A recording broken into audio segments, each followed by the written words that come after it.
5 jaar gelede het ek 'n doktersafspraak gehad. Dit was vir die Dinsdag gewees. Maar die Maandag het hulle my geskakel en gesê dat hulle kansellasie, waarvoor ek baie dankbaar was. Op pad na my afspraak vir die dokter het ek skielik 'n pyn in my bors gekry.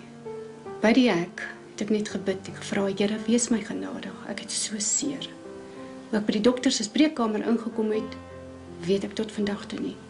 In die dokter se spreekkamer het ek 'n massiewe hartaanval gekry. Die dokter en 2 paramedici het vir 2 ure probeer om my in die lewe te bring, met verskeie hulpmiddele, medisyne en tegnieke wat hulle probeer het. Die dokter wou glad nie opgee nie. Sy het geglo, sy wil 'n lewe red en nie 'n lewe laat gaan nie.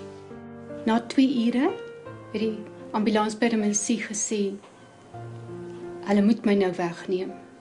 Daar is geen hoop nie. In die ambulans het ek blykbaar my oë oopgemaak en my hande uitgesteek. Die paramedici het dadelik opgetree, hospitaal toe gejaag en daar is ek aan masjiene gekoppel. Ek was 13 dae in ICU. Dokters het gereken indien ek sou bykom, ek moontlike breinskade sal hê. Medies gesproke het hulle alles in hulle vermoë gedoen. Net gebed bly oor. Verskeie mense het vir my gebid, as ook die dokters. Ek is later na 'n algemene saal oorgeplaas, waarna ek dadelik my Bybel gesoek het.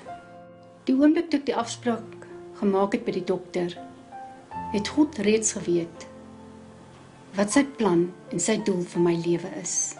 In die hospitaal het ek gevra, Here, hoekom ek?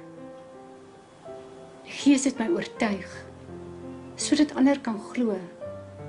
Die mooiste belofte van God vir my is in Efesiërs 1, waar die woord sê, met dieselfde kragtige werking van sy mag, wat hy uitgeoefen het in Christus, toe hy hom uit die dode uit opgewek het, hy op my sal uitoefen, as ek glo.